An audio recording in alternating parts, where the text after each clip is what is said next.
হঠাৎ গায়েব ঠান্ডার দাপট, বঙ্গোপসাগরে ফের নিম্নচাপ। আর এই নিম্নচাপের জেরেই কার্যত ফিকে শীতের আমেজ। শুক্রবার থেকে বৃষ্টি চলবে জেলায় জেলায়, এমনটাই আবহাওয়া দপ্তর সূত্রে খবর। পূর্বাভাস ছিলই, সেই মতোই আবহাওয়ার বদলও শুরু। তাপমাত্রা বাড়তে শুরু করেছে গতকাল থেকেই। বৃহস্পতিবার সকাল থেকেই দক্ষিণবঙ্গের জেলায় জেলায় আংশিক মেঘলা আকাশ লক্ষ্য করা গেছে। জমাটে শীতের আমেজে বেশ খানিকটা ধাক্কা। বঙ্গোপসাগরে তৈরি নতুন নিম্নচাপের জেরে ফের একবার রাজ্যে বৃষ্টির সম্ভাবনার কথা জানালো হাওয়া অফিস। কখন থেকে শুরু হবে বৃষ্টি, কোন কোন জেলাগুলিতে বৃষ্টি চলবে, কতদিন একনাগাড়ে বৃষ্টি চলতে পারে, বৃষ্টি শেষে ফের ঠান্ডার কামব্যাক কবে, কি জানাচ্ছে হাওয়া অফিস, বিস্তারিত থাকবে এই আপডেটে। বিস্তারিত জানতে খবরটি অবশ্যই শেষ পর্যন্ত দেখতে থাকুন। জমাটে শীতের গতিতে জোরালো ধাক্কা এসেছে। দক্ষিণবঙ্গের জেলাগুলিতে তাপমাত্রা রীতিমতো বাড়তে শুরু করেছে হু হু করে।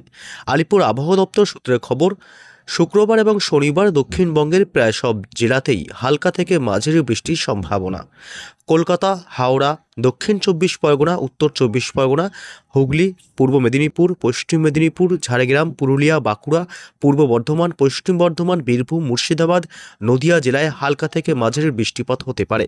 সেই সঙ্গে কয়েকটি জেলায় থাকতে পারে ঘন কুয়াশার দাপট। তাপমাত্রার পারদ ঊর্ধ্বমুখী শহর কলকাতাতেও। বৃহস্পতিবার থেকেই কলকাতা শহরের তাপমাত্রা বাড়তে শুরু করেছে। আগামী কয়েক দিনের মধ্যে কলকাতা শহরের সর্বনিম্ন তাপমাত্রা 2 থেকে 3 ডিগ্রি পর্যন্ত বেড়ে যেতে পারে বলে অনুমান করছে আবহাওয়াবিদরা। শুক্রবার এবং শনিবারও কলকাতাতেও হালকা থেকে মাঝারি বৃষ্টির সম্ভাবনা রয়েছে। বৃষ্টির পূর্বাভাস রয়েছে উত্তরবঙ্গের জেলাগুলিতেও। আলিপুর আবহাওয়া দপ্তর সূত্রে খবর, শুক্রবার এবং শনিবার উত্তরবঙ্গেও হালকা থেকে মাঝারি বৃষ্টি হতে পারে। সেক্ষেত্রে উত্তরবঙ্গের 2 পার্বত্য জেলা দার্জিলিং এবং কালিম্পংয়ে বৃষ্টির সম্ভাবনা রয়েছে। আগামী কয়েক দিন উত্তরবঙ্গের কয়েকটি জেলায় কুয়াশার দাপট থাকবে। আপাতত হাড় কাঁপানো শীত অধরাই থাকবে, বরং তাপমাত্রা খানিকটা বাড়বে।